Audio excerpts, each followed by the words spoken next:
আসসালামু আলাইকুম বন্ধুরা, কি আছেন সবাই? ভালো আছেন আশা করি।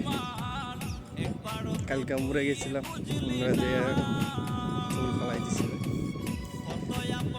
কাজ কাম নাই, তো আজকে আসলাম বাজারে, কামের বাজারে কাম করতে। হুসা নিয়ে মক্কা হুসে নিয়ে হাত মাথা লিয়ে গামছা মুছা নাই, কেপ টেপ নাই, জানি না করতে পারবো না করতে পারবো। তারপরে করবো যাতে কাজ পাই। যে রোদ, ঠাড়া বড় রোদ, মাথা তো মনে হয় মাথা থাকবো না, একবারে শেষ হয়ে যাবো আজকে। তারপরে দেখি কাজ কাম যেহেতু নাই, কাজ কাম করতে পারি। সকালে রোদটা দেন কি তেজ তেজ উঠতেছে, সকালে দেখা যায়নি। ওই